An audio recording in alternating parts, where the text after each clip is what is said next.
Meet Aryan. He's an engineer on a busy Indian factory floor, and he spends his days maintaining heavy machinery. Today, he's identified a tiny mechanical flaw. By adjusting a single hydraulic joint, he creates a 5% increase in the speed of the entire assembly line. We usually measure national industrial strength by looking at high-capital, frontier science discoveries. But deep manufacturing capability is actually built on millions of incremental innovations exactly like this one. Right now in India, these shop floor improvements are brilliant. They solve hyper-local problems, and they go completely undocumented. The mechanical ingenuity clearly exists. What we lack is a formal, accessible pathway to transform that daily ingenuity into a permanent industrial asset. So let's say Aryan wants to formally protect his workaround. He tries to navigate the official patent system. He immediately gets caught in the scale trap. Standard patents require a high threshold of non-obviousness. They are designed to protect elite scientific leaps, not a practical tweak to a factory tool. As we see on the left side of this illustration, the system creates intense secondary friction, prohibitive filing costs, complex legal hurdles, and a multi-year examination process that outlasts the actual market life of the invention.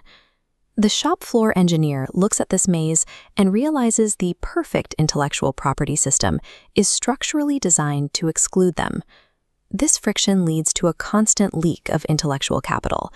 Without an institutional bucket to catch these specific ideas, India's shop floor brilliance simply evaporates. Other manufacturing powerhouses solve this with a completely different legal framework known as the utility model. This chart shows the massive impact of that framework. Out of roughly 3.3 million utility model filings globally in 2024, China accounted for 3.2 million of them.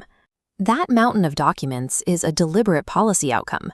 It is a mass participation innovation system designed to capture the cognitive output of the entire working population.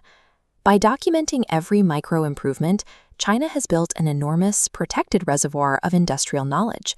That reservoir acts as a competitive moat, preventing other nations from catching up. The core strategic driver of the utility model is its lowered inventive threshold. As shown on the right, it's engineered to reward structural and mechanical tweaks. Instead of a multi-year examination, a utility model is reviewed, approved, and granted in months. The protection typically lasts for 10 years, which is perfectly calibrated for the rapid, high-velocity iteration cycles of modern industrial hardware.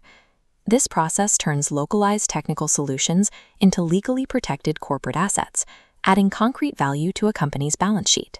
By choosing broad accessibility and extreme speed over perfect, rigorous novelty, an economy successfully migrates innovation out of the laboratory and onto the assembly line. You can see this high-velocity strategy operating across global manufacturing. Tech giants like Huawei file thousands of utility models to legally lock down rapid hardware refinements. BYD uses the exact same tactic, quickly securing new EV battery pack structures before competitors can adapt.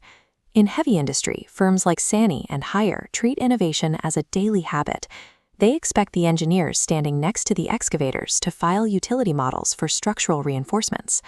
These small, continuous optimizations to hydraulic systems or internal component layouts create severe production cost advantages.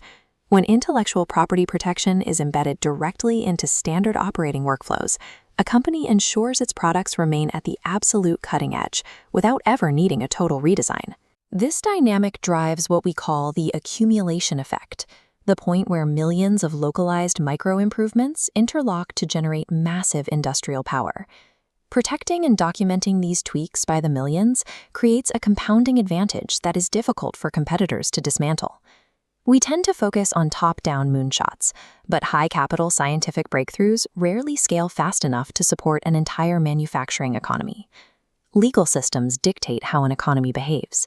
When you build a framework that explicitly rewards small gains, you motivate thousands of companies to actively document their daily progress. For India to tap its deep manufacturing potential, we must build this exact pathway to value. We map the journey, identifying a problem, rapidly filing a solution, and securing an asset.